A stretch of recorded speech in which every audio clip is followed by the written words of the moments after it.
Sean Fahey, welcome. It has been 11 years since we did a show together. Um, exactly 920 episodes of the Kicking the Seat podcast later. You and I first talked about a film you did called Bailout in 2012. That was episode 5 of this show. And now this is 925. That's amazing. That's so exciting. I wish I could say that we had multiple iterations leading up to this of awesome interviews with fun projects I was doing, but it's not so easy to get these features made, man. This is my second directorial feature. And so Bailout being my first in 2012 when you interviewed me and the executive producer, John Titus, at a Starbucks in Old Town, actually. I listened to that interview again today, and it's just crazy thinking about, the innocent, simpler times of 2012 Well, compared to what's going technologically on now. similar too, right? I mean, the things that we were doing versus now, it's crazy. Oh yeah, this video interview thing never would have never would have worked out back then. Um, Certainly not with the capabilities I had. But yeah, well, welcome back. I'm excited to talk to you about your new documentary, as you say, your second feature, which is called Four Kicks. Now, it is going to be the closing night of the Chicago Underground Film Festival, which we're recording this a couple of days in advance, but as of people watching this right now, today is the opening day. It's Wednesday, September 13. 13th. Yes, I know my math. No, I don't really. But and you're Four Kicks is going to be closing out CUFF on Sunday with a couple of back-to-back screenings. So that's pretty exciting. We're going to talk all about the film, but I just wanted to find out how you doing. How's the last decade been treating you? It's been interesting. There's been some successes and some ups and downs. Family, divorce, all the things that happen in life, I guess. But I a lot of pitching and trying to get other features made, which would get me close, but never really get me there. Some commercials in between, editing features for other people, which is also fun. I enjoy that. And I was the DP on a Hallmark original movie 2 years ago, which was kind of an odd little thing that fell in my lap, kind of like right around COVID times, which is pretty funny. Which one was it? Maybe I saw it. I don't know. JL Ranch, starring John Voight and Terry Polo and Bo Derek and James Caan. I think it might have been one of James Caan's last films, actually. That's crazy. Yeah, it was great. It was super. We shot in Kentucky.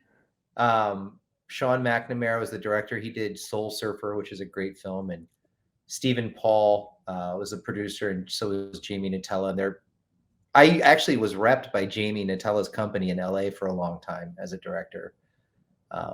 So yeah, it was cool. It was like a nice, great group of people, and John Voight was hilarious and super fun to work with.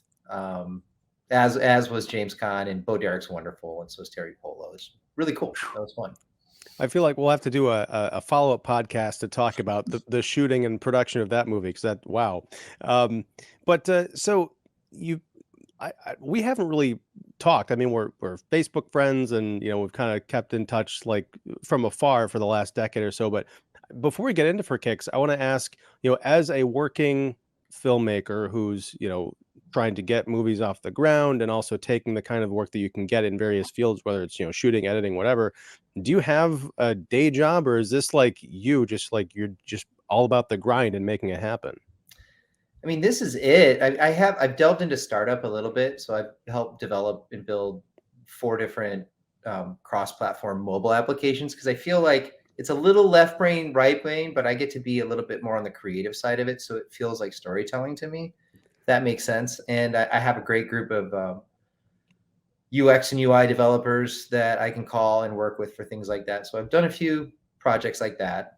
And that sort of sustained me in between the lulls because I've dedicated myself to being a filmmaker because I love it and I love storytelling and I really love narrative. And I've shot a few shorts since the last time I saw you, but the narrative features that I've written for spec that I've tried to pitch and sell, I've gotten close on some things, but not really, clearly not close enough.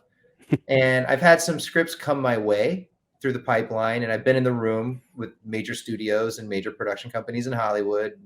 And so that's also really interesting to be able to pitch other people's creative with my directorial vision. And I love that. I want to do that. I want to do that for the rest of my life if I could get a green light. And I figured, when I was living in Hollywood, I live in Minneapolis right now, by the way. And I work in Chicago more than anywhere, still in like commercial production. And I still work in LA too. First, I thought you were still here in Chicago like right now because you're going to be in town this weekend. I mean, I was literally just there, and I'm back. I'm there so much, and Minneapolis is close. It's my ex-wife's here, and so are my kids, and it's like equidistant between our families, so it just makes sense. You know what I mean? Mm-hmm. And so yeah, and I can't complain. I kind of like being in the Midwest. Not that I didn't enjoy Los Angeles, but I kind of had, I figured since the last time I saw you, I've probably pitched to some, to like Paramount Plus and to Sony and some big names and some big production companies about 8 times, I'd say, and Lionsgate, all kinds of people. And nothing ever happened. And then out of nowhere, like just scripts stopped coming kind of out of nowhere. It just sort of happened almost abruptly. And then I was still pitching my own stuff, and I still do that.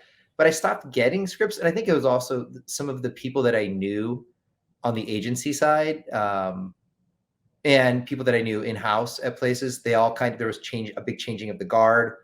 So, and that's kind of like the mid to like mid-teen aughts, sure, where they just sort of all kind of transitioned to other things. So I didn't really have that access anymore from them.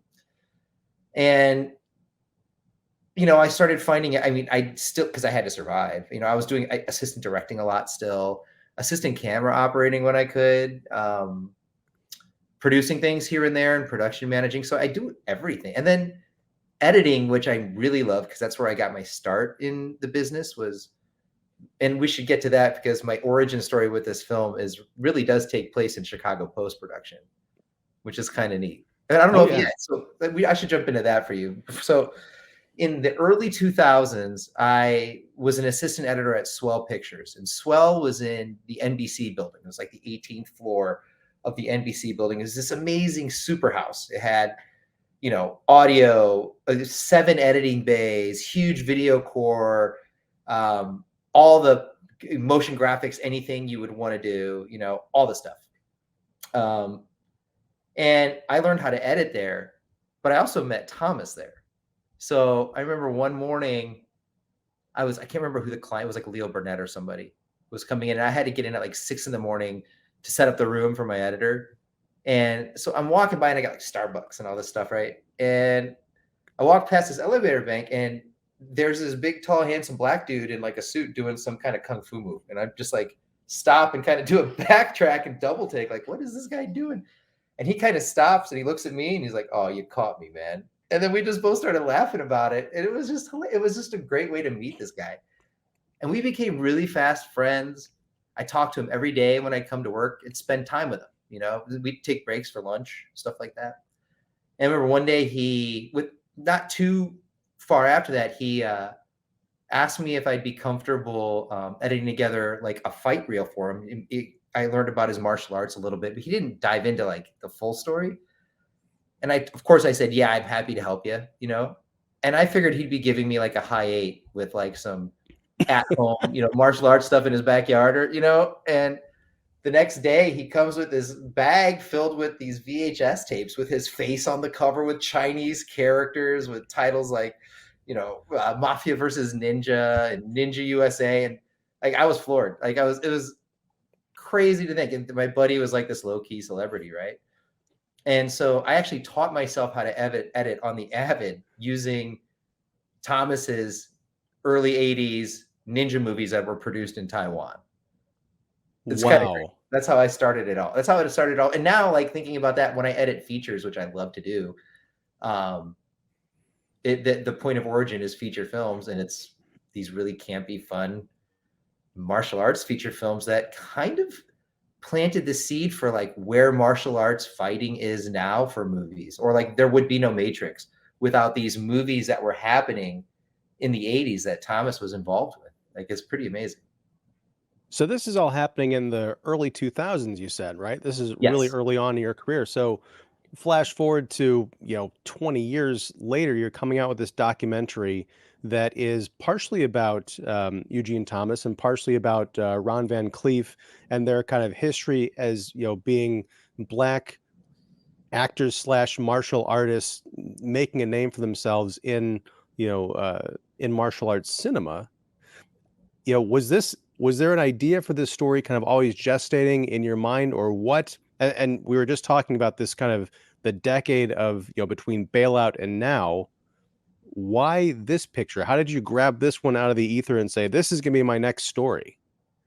It was just sort of organic, and it really happened because, so Thomas and I in the early 2000s, I directed a few Gatorade spec spots, and I had him star in them. And I did I did a big short film, like a 10-day shoot, 35 millimeter, really fun, interesting, kind of like Amelie inspired short film. And I have him in it. And he was kind of like the celebrity on set. Because I let everybody know that this dude was like in all these international movies. And so when he came on set, people were like, this guy is huge, right? And which was wonderful. And I think it made him feel good. So we had this really good creative friendship early. And then as I transitioned and I moved from Swell, I was at Red Car for a while, and then started kind of independently directing and editing, and I got signed as a director to Odd Machine. And I just sort of kind of was making my own way and ended up in LA, but we fell off after a time. And randomly, post-COVID, the Facebook algorithm just presents Thomas in front of me, and he's wearing like this like dashiki, and he's got like a saxophone, and I'm like, yo, that's Thomas in this picture, and I love it, just seeing his face. So I requested him and sent him a message, and he responded right away. I happened to be in Chicago for a job and said, hey, are you free? Do you want to go have breakfast with me? So he said, of course. We met in the Loop, and what was going to be like just like a quick hour, catch up, turned into like a 3-hour meeting together. We just had so much fun talking and catching up. And literally at the end of that meeting, when we both had to kind of part ways because other life things getting in the way, I told him that it would have been great to have a camera just to film what we said, because he just has such a really good way of explaining interesting things about his past, but then sort of bringing it into the present and where he's at spiritually. And a lot of the stuff is kind of relatable in an interesting way. I don't think he's trying to teach any lessons per se, but I feel like he has a lot to offer that's really interesting for me. Like I gain a lot from his knowledge, and I just love it. And then so he says to me, if you ever want to do that, we can do that. I'd be happy to like have you interview me. I feel comfortable with that. And so really this started as a conversation with a friend. And so May 2022 was when we did our first interview, and that we did it on a rooftop. It's actually Jameson Mulholland, who's Jameson and Shaylin Mulholland. He's a director of photography, and she works in advertising. And they had a home in Wicker Park, so they let me use their rooftop.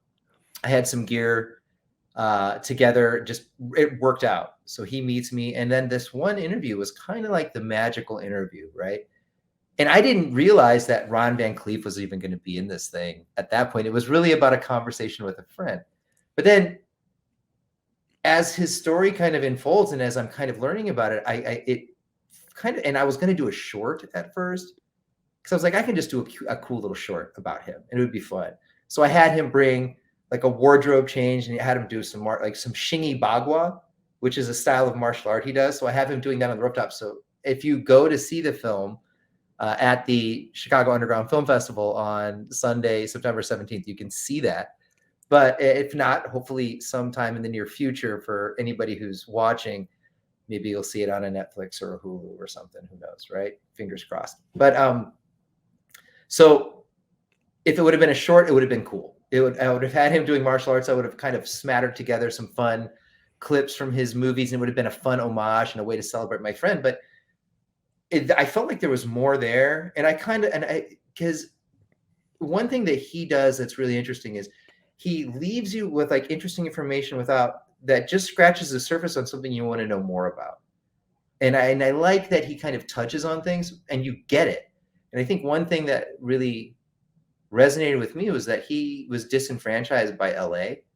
and had to leave LA. And it was like mirrors my story. Like, I'm like, that happened to me, man. I feel you like that. And it actually hurt me to know that my friend kind of was hurt by them, especially because I knew how amazing he was as an actor and an action star. Like, in a different universe, somewhere out there, he's like the top. He's the Jackie Chan of Black martial artists, like that's just the way it is. And in this universe, he's this spiritual musician who uses martial arts in a way to sort of like teach himself and others. And that's just the way it is. So, I guess the evolution kind of, who really kind of brought it? Floyd Webb, who's a filmmaker in Chicago. I really like his style, and he's really interested in martial arts a lot. And so I started messaging him on the side a little, and it kind of felt like right. Like, and he knew of Thomas, and then he opened up this whole other story about what the Black experience was like in the 60s and 70s, what it was like for him to come up, because he and Thomas are the same age, and they were both doing martial arts and doing these things. And it was hard. So that kind of opened up more question marks for me than anything that I felt like I needed to answer. And then I find Professor Bryant Murakami, and I find this, and he lives in Hawaii. He's a professor at University of Hawaii, and he did this dissertation on kind of how martial arts molded and transformed what it is for the spectacle of MMA today. So he makes this argument in his PhD dissertation that the MMA was really influenced heavily by the Kung Fu movement and Blaxploitation and the fusion of the two. So he really laid out an interesting argument. He doesn't dive deep into my conceit, which I discovered by kind of putting the sum of all these parts together, which was Thomas came up at the right place at the right time with just enough adversity that moving out to Hollywood early for a career break would have been really hard. But there was an interesting opportunity that a few people were kind of reading the tea leaves and going, we should travel east and try this thing that nobody's ever done before. And in the East at that time, Bruce Lee's already big. There's already Kung Fu movies in like nickel theaters all over the country. And they also happen to be showing these Blaxploitation movies all the time. So urban areas are getting inundated with martial arts films and Blaxploitation films. So like Thomas as a young man is watching both and getting inspired by both. So is Ron Van Clief, so is Carl Scott, and these other Black Americans who are doing martial arts and wanting to do something really unique.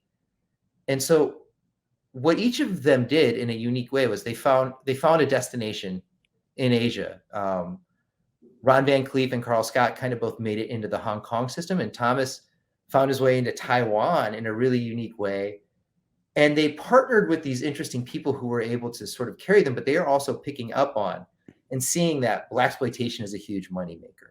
And so having a Black martial artist is a thing, but there's a bit of a proving ground, right? And so even while they're kind of trying to escape what would be sort of the redlining of the United States that they existed in at the time, they're going to a new place where you're still the foreigner and you're still the other. And the only way to really earn respect is to prove it. And as Ron Van Clief says in the film, in action and word. And I think that's what each of them do in a really beautiful way, because they are able to showcase their martial arts in such an incredible way. And they have such a strong visual dynamic and personality on screen.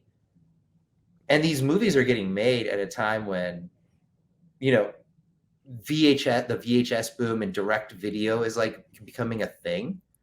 And they're making these things for a shoestring budget, but they're making it work. And so I think it's a volume thing. They do a lot of them to kind of sustain themselves. And Thomas did dozens of films. And I think out of even the dozens that he was in that are produced in Taiwan, there's even more that are kind of like cut and paste of what he did, because there's this entire genre or like subgenre of martial arts films that's really a response to like the VHS demand thing. So like for younger viewers, when you and I were kids, like sixth grade us would love to go on a Friday night to, Family Video or Blockbuster and go, if mom and dad would let us have 4 or 5 videos in a video game, we were made off like bandits, right? Oh yeah. And I would get, one of the new releases and that was the most expensive. So it was usually only one. And then like a smattering of interesting, weird tchotchke stuff, schlock, some Gollum and Globus stuff, anything that I could find, weird action stuff. And so I guess another thing about making Four Kicks is I was listening to the 6th grader in me who was like begging me to do a ninja thing. You know what I mean? Like it just like has always been there. Like I was a ninja like 3 times for Halloween. One of the times I was just covered in garbage bags because I just like wrap myself in garbage bags. I'm like, I'm a ninja now, and it worked out. So this kind of, there's like a nice little editing sequence that just felt so right to me. I could have even added more, but it would have just been too long-winded and self-serving if I would have. But I just celebrating ninjas. It is me in 6th grade, 100%. Well, I mean, that's the thing. Like, the genesis of the movie comes out of a conversation that you did with a friend, kind of, you might say, just for kicks. And it evolved into this whole other thing. But the documentary is like it's an hour and 8 minutes, I think, something like that.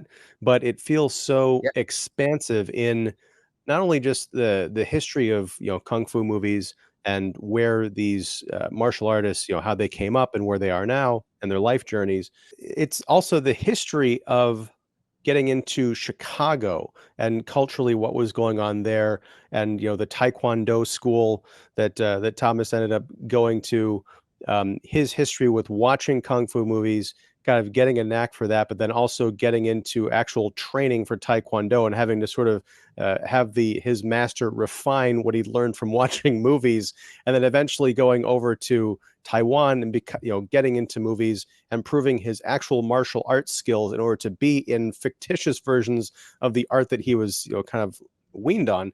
It's all this crazy big circle, and his constant theme of spirituality that I think pops up through the movie, this idea of being open to whatever, the universe, whatever direction he wants to be, he feels he should be pulled in, he just follows it, which gets sort of into the Bruce Lee philosophy of just be water and kind of go with the flow. It is, for such a brief movie, I feel like there's 3 hours worth of content. I was not even shoved, but artfully and delicately crafted into this narrative that's so much fun to watch and educational and frankly unbelievable. You mentioned the Matrix movies. A lot of these films that we see from Thomas's career, from Ron Van Clief's career, and others, I'd never seen before, and I still haven't seen. I just have seen the clips.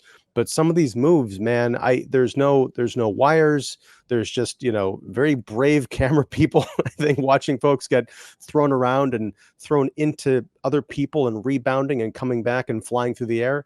It's phenomenal, and it's more exciting than anything I've seen, I think, in from a mainstream 2023 movie all year. Oh my goodness. Thank you. That means so much. And, I think the thing I like, again, speaking of organic, just even getting through the edit, while I'm not going to say that this was an easy edit, but it was a really, such a worthwhile edit. Like it felt good the whole time. It was a lot of work. And it was steady at a time when things were slow in our industry and it was hard to get gigs. So I had this thing to kind of rely on, and it gave me hope at a time when it felt bleak a little bit. So I think that really helped me a lot. And I feel like, again, because it just starts with this conversation with a friend, and then it kind of turns into this bigger picture. My hope is that a lot of other people feel like you do, where you're entertained throughout, and you're introduced to a whole new world that in one way feels like this explosion in your head in a really good way, but then at the same time only scratching the surface and making you want to know more. Like I wanted it, and I feel like it does both for me because he does that for me as a person. And I think that's what makes him such a special guy, is just that he'll be there at the screening. He's a Chicago guy, and he's such a warm and generous person, and kind and incredibly humble, and would never talk about himself like this ever. So like the fact that we even have this is really special and unique. And my hope would be that it gets a good distribution so other people can enjoy it, like, and get the same feeling that you're getting from it, because I feel like there's a lot more that people can explore. There's so many movies in these subgenres that are really amazing. IFD and Filmark, for example, we kind of talk about these really unique people, and Godfrey Ho, who makes these crazy movies that are called cut and paste, where they, you know, they would go to MeFed, which, and I didn't know any of this, by the way, before, you know, this sort of happened like, you know, early 2023 is when I'm like diving into this stuff, right? And so I'm learning all about like this entire market, and MeFed in Milan was this huge film festival and market where a lot of like these Asian films and a lot of the kind of like these neo spaghetti westerns and these Italian made kind of low budget things that are happening were coming in, and people are licensing stuff that they're shooting to be in other things. There's just so many ways to make money, right? And people are just, and so you're seeing a lot of the same footage retooled and rethought and respun up in different ways. And so Godfrey Ho had worked with Richard Harrison, who's like this somewhat well-known and famous B actor who starred in a lot of spaghetti westerns and gladiator pictures and stuff like that in like the 60s, who also was kind of part of that European festival scene and did the Cannes thing and did MeFed, etc. So Godfrey Ho was able to get him to like shoot this one time, and then they were able to take that one and kind of create this amazing ninja archetype called Godfrey the Ninja, Gordon the Ninja, who I believe would be arguably his most famous character for a lot of people. I don't think he likes it so much. I don't think he likes that the cut and paste thing existed. And so we do kind of explore that. I found some interesting footage for anybody that gets to see it, that I think you'll get a kick out of, to just hear his take on what cut and paste meant to him. But then, you know, there's an entire like group of people who voraciously watch this stuff now. They have millions and millions and millions of views on YouTube. Like you can find a lot of like their whole libraries are just out in the public domain now. And they're super campy and super fun. But Thomas's movies several of them are Filmark. So they're made and produced by that company. And he worked with this really interesting producer, Robert Tae.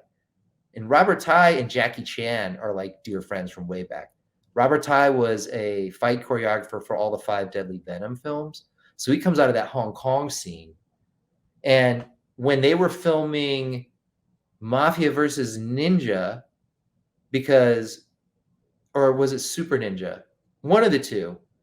Jackie Chan, or both even, I think Jackie Chan would show up to their set and kind of hang out. And I wish, I should have included that in the doc, but I didn't get enough information to get to sort of like shape that the way I wanted to.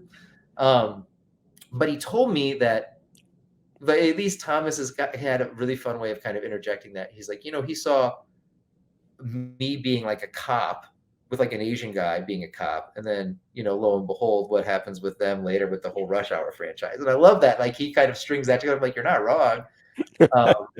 And of course those are amazing films, and it's, again, you're talking about the same fight choreographers and the same fighting styles that keep evolving, and it is a mixed martial arts thing, because they're bringing in like a Ron Van Clief who has like a really strong karate sensibility, and he invented his own Goju karate is a Ron Van Clief martial art. And then, Thomas's Tae Kwon Do, and then you have other people doing a lot of kung fu moves. You have people doing you think of any kind of genre of martial art, they are all kind of taking place in these low budget movies.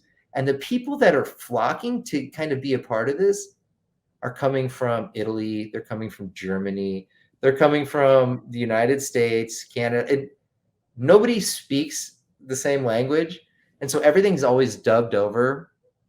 And that kind of lends itself to an interesting campy quality to it all too. And a lot of times they really lean heavily on sort of like a blaxploitation trope. Well, that's that was one of Mm. the things that kind of stood out to me is it's one of those tonal shifts that I think is kind of hard to navigate, but I think you did it really well here. Is that at one, when we first hear Thomas's dubbed, voice, it is very kind of like high pitched and nasally. It almost sounds like a flat, just kind of generic American accent. That first glimpse we get of him, but then later when they start getting the more kind of stereotypical, ghetto black accent, um, it's funny to hear. I think you have a couple of clips of it, and it's like, haha, that's it's really kind of amusing. And at one point, he's referred to as by another character as a Shaolin ghetto freak, which should be the name of a movie, I think, frankly. But that's kind of like wow. But I think it's right after that scene Thomas talks about how that really and some of the other folks that you interview in the film talk about how that was kind of a problem because for as much as they wanted to have black representation in the film in film I'll just say in films. They didn't want to have that representation, the stereotype. They wanted to have the dignity of like, the audience wanted to see themselves on screen, but not, portrayed in the way that, they thought people would look down on them. And he has a funny story about how he would try and, race once the film had wrapped to race to get ahead of the dubbing session so that they couldn't, take control of his voice. And that didn't always work out. But it's keen how you take a funny moment and wrap a serious kind of problem for Thomas and the entire demographic into it, and you kind of make a step back and examine who's being exploited, and is it the audience, is it the is it the actors? So yeah, there's a lot to think about while you're being entertained, but it's zipping by so quickly that it really stays with you after it's done. Oh, I love that. And I think Thomas kind of opens that up in a really nice way, the way he presented it to me in our conversation too, because it's just one of those things where like, were they exploited? Was I being exploited? Or was this just kind of doing business? And it's kind of, and I think if what I also makes it kind of challenging is it's all about money. So like they're seeing, okay, this voice lends itself to bringing in this audience is kind of how these Chinese or these Taiwanese producers are thinking. And whether they're right or wrong, they did it and they made it work. And it does have a super camp quality. I would argue that Rudy Ray Moore, who is like Shakespeare meets vaudeville, right? Like he's a genius. They should have just had him write it, and then it would be a different thing, right? And if they would have kind of given some black ownership to kind of maybe the script writing, that could have changed the dynamic a little bit. But I think they were doing everything for like nothing, and they were being incredibly industrious and inventive.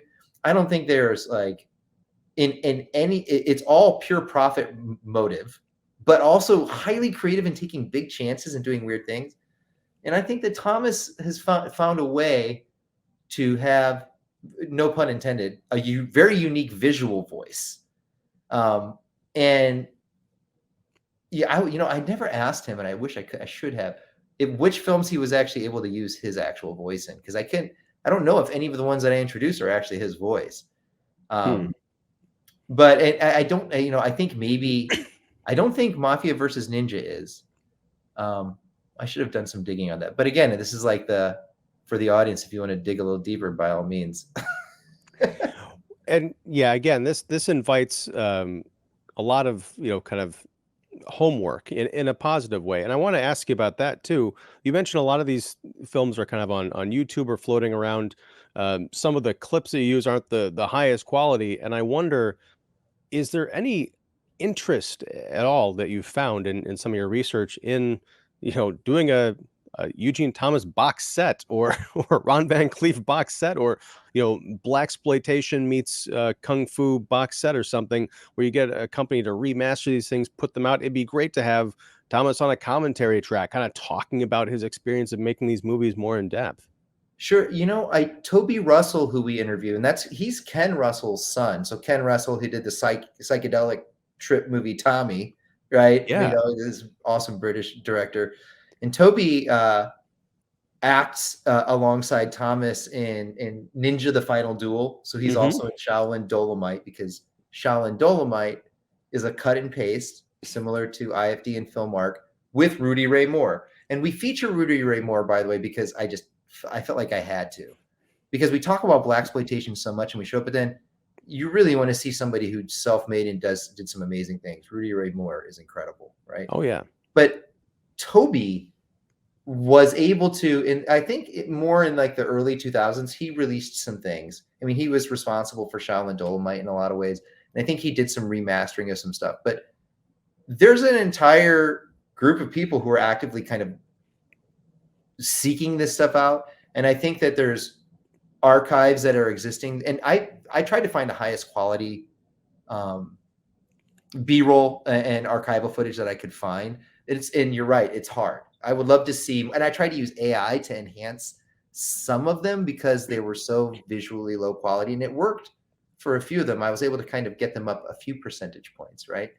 Oh yeah, it's not that, it didn't take me out of the movie to the point where like, oh, this looks terrible. Mhm. It's more that I'm watching it and I'm like, it looks like it is of its time. But I've been watching a lot of older films lately. I've just really discovered Bruce Lee within the last like 4 months, and so I watched The Big Boss. So it was a treat to see that at the top of your movie, and that looks amazing. Nice and restored. So I'm just thinking what a treat it would be to see a lot of these pictures, maybe even given a treatment that nobody would ever think that they would deserve, being the kind of low budget, cut and paste jobs in some cases. But it would just be really cool. And also to see them presented maybe with some commentary, with some, I don't, behind the scenes stuff is maybe a bit much to ask, but, just a bit more of that context. Cause I really feel Yeah. like you're tapping the surface of a history that, could really blow up here. Well, and they're shooting probably more 16 millimeter or super 16 for a lot of those. Um, so I could see that if you could get the raw stock and kind of grow it from there, you could probably do some really interesting digital remastering of it. And there have to exist somewhere. It's hard because a lot of these people have passed away, and have, Godfrey Ho doesn't live. He's passed on, and Robert Tye's passed on. Alexander Lowe made a name for himself in China, and I really tried to get him for this. I wanted to interview him, but I couldn't find him. I know that he does a lot. I think he's semi-retired and lives in a very rural area, well-to-do, and kind of enjoys probably his family life and anonymity more than anything now. And then a lot of the other people that were acting with Thomas in these have passed away. There was other people we wanted to get. Silvio, who's like this knife throwing guy. He was tough to find. And for the audience, you'll know what I mean when you see it, that there is a knife throwing guy. And boy, is there a knife throwing guy. Thomas, I think one of my favorite things really is when Thomas talks about and like recalls fondly his experience in these movies. He's really candid. He doesn't overshare. He shares just enough. But I mean, he says the right things. Like when he talks about Mafia versus Ninja, I remember he just says, he's like, the very first one I did, Mafia versus Ninja, I didn't get paid anything. And then, like, just you hear him say that, and he goes, but I loved it. Like I did it. I was learning so much. And, it makes me think of like my first, I volunteered my services for so many projects early on to try to make my name, and I think it's part of the proving ground for entertainment. And it's an interesting kind of shitty thing about entertainment, where some of us, allow ourselves to be taken advantage of in order to get to the next level, but we do it. And some people actually, it turns into something really unique. And for Thomas, it turns into like a legacy, because I think had he not done Mafia versus Ninja, the other things wouldn't have fallen into place. That's where he really proved himself to these producers that ended up hiring him so many times. Well, I think that's also a difference between the eras, right? Because today it's always been difficult to make it, especially in the entertainment industry, because everyone wants to be involved in some ways. But you're talking about like the early 1970s where he literally decides, okay, I'm just going to get on a plane. I'm going to end up in Taiwan at a youth hostel. I get invited to a party. The next thing you know, I'm on a movie set. I'm going to do, and I've always wanted to do this. So I'm just going to pay attention, do as I'm told, and hopefully get invited back and learn as much about the process as possible. There is that spirit that I think pervades all creative people, no matter what field you're in. You want to just absorb, you know, refine your craft and hopefully get, again, invited back to do something else. Uh, yeah, there's a timelessness to that. I love his pervasive optimistic spirit. The bit where he talks about leaving Los Angeles towards the end of the film is the one moment where he seems there's almost like a little bit of a cloud hovering over him, and you really do, as you mentioned, sense that hurt. But even that, at the end, he rebounds and talks about all the great things that happened once he kind of landed on his feet in Chicago and rediscovered his love of music. I want to ask you. He mentioned there's a quote at the end. That's all a teacher wants to do is just help and just give what he's received to someone else. I know you guys were friends, and this movie kind of came about as a result of your friendship, but over the course of the years that you've known Thomas and talked to him, and particularly in getting to know more about his life through making this movie, what is the biggest lesson, if you can say, that he's imparted to you as terms of just, spiritually or creatively? Boy, I mean, that's a beautiful thing to pick up on, by the way. And I think I kind of expressed it somewhat already in that I feel like we both have a shared experience with having felt disenfranchised from Los Angeles in a way. Like, I think his story a little different than mine because I feel like he came with all these movies already behind his belt. Like he's internationally already well known when he's getting into the Hollywood system. And, he gets cast for the movie Lionheart, and Sheldon Lettich, the director, liked him, but ended up not getting to go with him. And there was some we didn't include it because it just did, again, it didn't feel like it was doing service to the story. But he did tell me there was a concern that he might have been too tall of a fighter next to Van Damme, and that could have been an issue at the end of the day. But they really liked his fighting style. They wanted him to be in it, but he ended up not getting booked after kind of going through the casting process and them wanting him in it. And that hurt him a little bit. And then he started auditioning for dozens of other things. And so that mirrors my story where I explained to you, I was in the room a lot and I got to pitch. And I feel like I don't think I ever flubbed a pitch ever and I was really interested in every script that was handed to me. And I've seen some of these scripts I've seen them on Netflix and Hulu, and I've seen the way they were done and they were great. But I think I would have done it in such a wonderful way too. But that's the way it goes, and it doesn't make it easier. I think that you have to have a resilience and think, for me, it's going to take me 99 no's before I get my one yes for a feature in Hollywood. And I only got to like 8 meetings. So I'm still waiting on all these others, aside from me going for the past decade and trying to get stuff made on my own, right? And the occasional script that comes my way. And I've optioned some things. But for Thomas, and I don't think when he moved back to Chicago, he really got out of film because he was in my films, and he's still finding ways to do things in a different way. And, but I love that he found, because it's humbling and it doesn't feel good when, I think he says it too, where he was still hungry for it when he left. And I know that feeling too. And I think that's where that disenfranchised feeling comes. It hurts when you feel like you didn't get what you thought you deserved. And then you kind of have to rethink who you are somewhat in that process. So I think he's been a teacher for me in how to apply different things and how to appreciate the things you have in your life. And I feel like this movie came for me at a time when things felt pretty bleak. And again, it was like a blessing to be able to just have his story and to be able to share his story. And it feels so good to get to share this with the world now. So it's helped me a lot. And I think his musical journey was a really interesting thing to just tap into just enough in the film to just show you what it looks like when you have other interests, and when you don't have to necessarily define yourself as the thing you thought you were or that the world might have thought you were. because I never knew Thomas as an action star, but he thought of himself as an action star, and so did the world in the early 80s and in the mid 80s through the whole decade, right?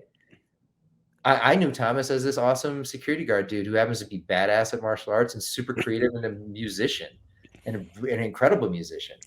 So I know him in a different place in his life. And I think that for me, I was trying so hard to be a director that I kind of forgot, like, for a while that, you know, I love making films and all of it. I love editing.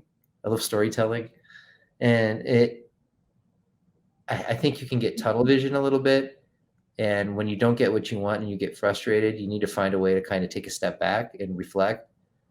And so Thomas has been a really good teacher for that for me. And this whole process has kind of been for me a way to just sort of level set somewhat.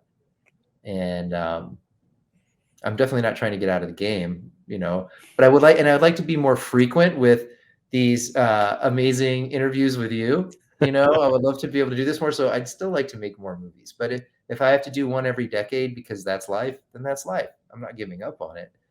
But finding other things to kind of sustain yourself is important too. And I love that he expresses that in a really good way. And I like to think that he imparts that in a way that everybody can sort of reflect on that. Like, I think any audience that watches it can kind of get that, you know?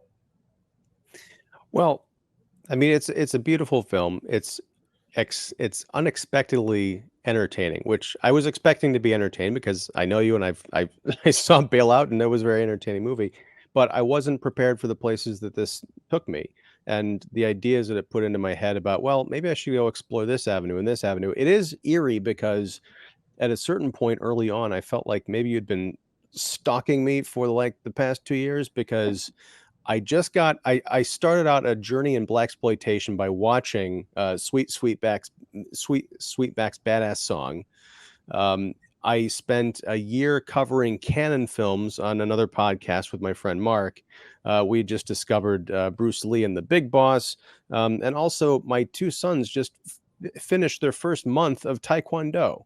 So I'm watching this movie thinking you've created the perfect film, if for nobody else, for me, and I appreciate that, Sean. Thank you. Well, that actually makes me super happy. I love that you, and you know, I think that you are you're critical of films in a good way, and I think that you know your stuff, and you're not, you know, even with Bailout, I think I remember you loving Bailout, but being critical of like the road trip aspect a little bit, which was good. That's not a bad thing either. And I loved making Bailout, and so for this one to kind of have a personal connection for you, I think this one's personal for me too. So that means something to me. Because even if somebody isn't as closely related to the material as you might be, because it's not, yours is a little more of an intimate thing. It's oddly specific, yes. Yes, very oddly specific. But my hope would be that, you know, I want it to feel like, it felt like a postcard to me in a celebration of a friend. But it does touch on some things that are important at the same time.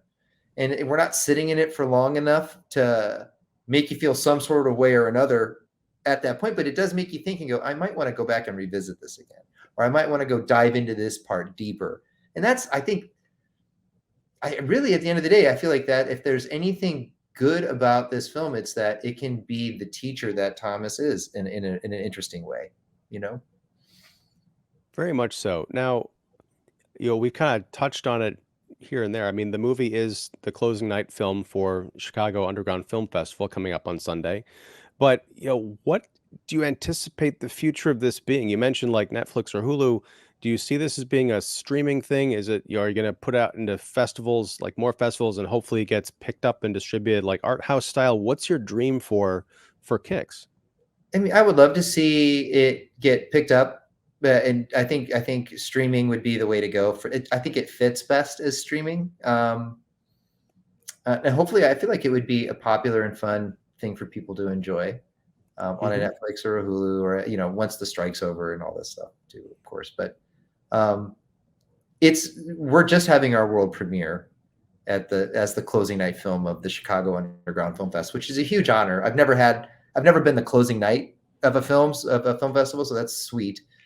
for me. I think if you either being the opening night gala or the closing night, like that's wow, right? That really that really took me back for a minute, and I'm super happy that Brian Wendorf and his team, they responded to it, because it's just this raw underground. This is celebrating underground films, and what better place to do it than the oldest underground film festival in the country? This is the 30th Chicago Underground Film Festival, so that's sweet for me. And but we're in the Detroit Black Film Festival later in the month, and we're in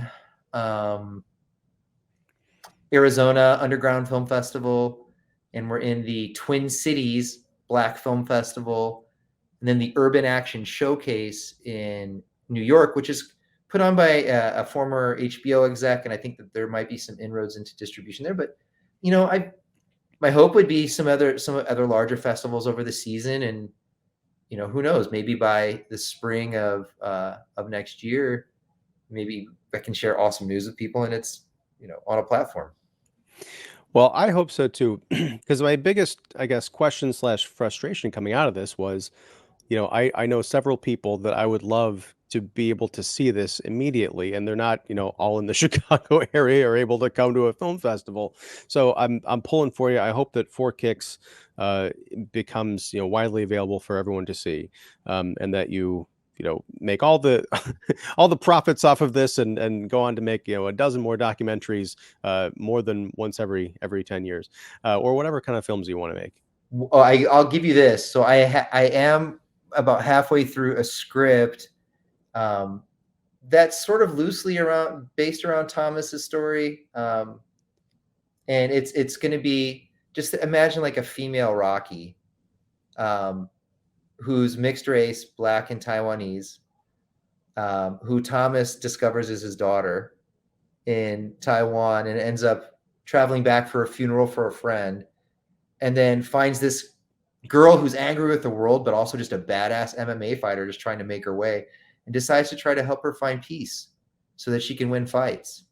And that feels like a franchisable, that's a franchise right there that I'm talking about. So I'm working on that, and it kind of all starts with the inspiration of Thomas and he becoming with me and being a big part of it. So fingers crossed we can, start pitching that and getting it made in Taiwan, which would be wonderful.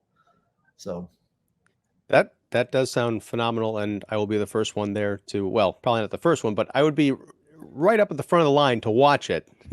I would definitely be letting you know early on, for sure. Well, thank you. And thank you for talking about For Kicks. Congratulations on the movie. It is, we're kind of friends and everything, so I feel weird saying this, but it is one of the best films that I've seen this year. It really impacted me, and I can't wait for more people to be able to see it. That future is uncertain, as for the reasons we just mentioned, but for Chicagoans or people who are near Chicago, or if you just want to take a bus or a plane ticket to Chicago this Sunday, go to the Chicago Underground Film Festival. It's the closing night feature there. I'll have tickets and all that good information down below so people can check it out. Sean, where can people check out your stuff? Like if they want to know more about like what you're up to? I mean, you can go to vimeo.com/Sean Fahey and see, and that's SEAN, F as in Frank, AHEY, and just see some smattering of some of my content. But I'm not really super present on stuff these days. This Hallmark original movie's up. I mean, if you want to go look at Jail Family Ranch, it's there. I don't think Bailout was on Amazon Prime for a while, but I think it was taken down. And I'm not sure if the executive producer has put it anywhere else yet. But there's some fun stuff there. And then, I'm hopeful that, more things will be happening. And again, hopefully we're having more interviews together about new and exciting films, and hopefully an awesome fight film that I'm making in Taiwan that I can share with you. Yes. Well, yeah, like I said, I'm there for it. Thank you very much, sir. Again, and I'm not going to be able to make the movie because I'm recovering from COVID, as you know. Feel better, by the way, please. And I'm sorry that you had to go through that. Well, thank you for that. I'm sorry I'm not gonna be able to come to this screening because it sounds amazing, but you know, we'll get a rain check one of these days. Maybe I'll take you and Thomas out to lunch at one point next time you're in Chicago. Yes, Open please. invitation. All right, man. Well, thank you very much, Sean Fahey. Take care. Everybody go see For Kicks. It's gonna change your life, I guarantee it, or at least give you more things to think about than you ever, thought you could think about or wanted to think about. Kung fu movies, the spiritual journey of a guy who's had quite an amazing life, made by someone who's had quite an amazing life, and who I consider to be a dear friend. So thank you. Take care, and yeah, keep on fighting. Thank you, my friend.